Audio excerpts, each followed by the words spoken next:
आइए मित्रों, सुनाते हैं आपको सच्ची बातें।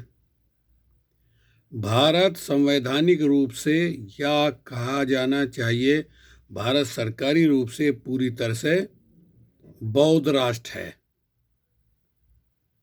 परंतु अंधों को दिखाई नहीं दे रहा है। भारत का राष्ट्रपति भवन सांची के बौद्ध स्तूप के नमूनों के आधार पर बनाया गया है।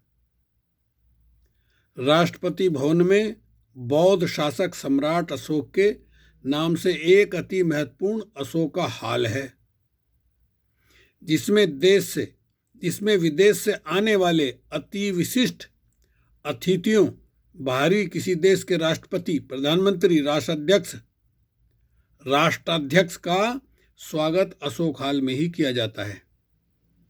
भारत के राष्ट्रीय प्रधानमंत्री व केंद्रीय मंत्रिमंडल और भारत के सुप्रीम कोर्ट के चीफ जस्टिस की शपथ इसी ही अशोका हाल में दिलाई जाती है। भारत की मुद्रा व भारत का राजकीय चिन्ह भी बौद्ध धम्म के प्रतीक अशोक की लाठ अंकित किया गया है। भारत में उच्च अवार्ड, भारत रत्न अवार्ड भी बौद्ध धम्म के बोधि वृक्ष के पत्ते के रूप में दिया जाता है। भारत में तिरंगे झंडे में 24 तिल्ली भी तथागत बुद्ध के दर्शन के रूप में धम्मचक्र अंकित है। इसलिए 26 जनवरी 1950 को ही बाबा साहेब डॉक्टर अम्बेडकर ने भारत को अघोषित रूप से, शासकीय प्रशासनीय रूप से पूरी तरह बौद्ध राष्ट्र बना दिया था।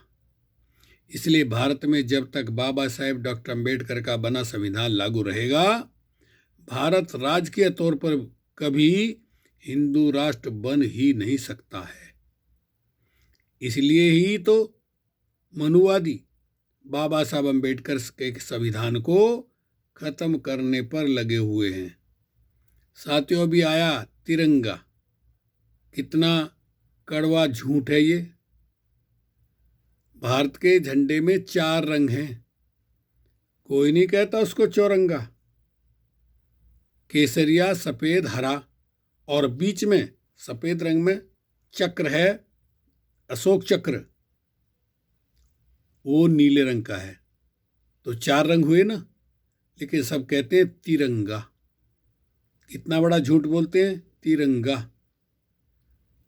ठीक बात है, मैन 3 रंग दिखाई देते हैं, लेकिन बीच का रंग क्यों भूल जाते हैं, नीला? चौरंगा कहना चाहिए साथियों, ये कड़वी सच्चाई है। किसी बात को अगर 100 बार झूठ बोला जाए, 1000 बार झूठ बोला जाए, तो वो सच बन जाती है। चौरंगे झंडे को तिरंगा कहना शुरू कर दिया, अब वो तिरंगा ही कहलाता है। ठीक है, ओके, शुक्रिया, धन्यवाद।